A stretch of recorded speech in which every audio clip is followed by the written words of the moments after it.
Hello guys, நமது தமிழ் கடவுளான முருகப்பெருமானின் கதையை பற்றி இந்த வீடியோவில் பார்க்கலாம்.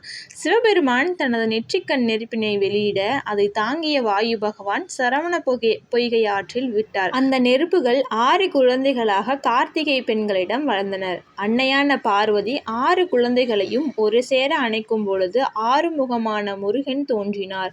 முருகன் எப்போதும் இளமையுடன் இருக்கும் கடவுளாக, மயில் சவாரி செய்யும் மற்றும் சில சமயங்களில் சேவல் கொடி கொண்டும் இருப்பார். அவர் தனது தாயார் பார்வதியால் வழங்கப்பட்டதாக கூறப்படும் வேல் எனப்படும் ஈட்டிய ஆயுதம் பயன்படுத்துகிறார்.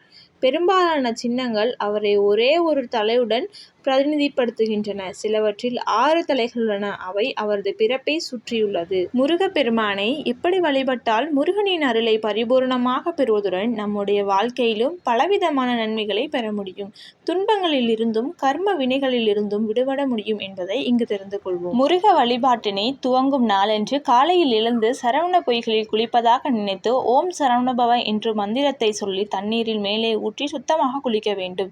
பிறகு பூஜை அறைக்கு வந்து முருகா முருகா என மனதார நினைத்து கை நிறைய திருநீறு எடுத்து நெற்றி நிறைய வைத்து கொள்ள வேண்டும். முருகனின் படத்திற்கு முன் விளக்கேற்றி வைக்க வேண்டும். அப்படி ஏற்றும் போது கிருபானந்தர் வாரியர் சுவாமிகள் அருளிய தீப மங்கள ஜோதி நமோ நம என்னும் பாடலை சொல்லி விளக்கேற்ற வேண்டும். இதனால் நம்முடைய வீட்டிலும் அந்த விளக்கிலும் அந்த சுடரிலும் முருகன் வந்து விட்டார் என்று அர்த்தம். இந்த மாதிரி நிறைய வீடியோஸ்க்கு நம்மளோட சேனலை சப்ஸ்கிரைப் பண்ணி வச்சுக்கோங்க. தேங்க்யூ.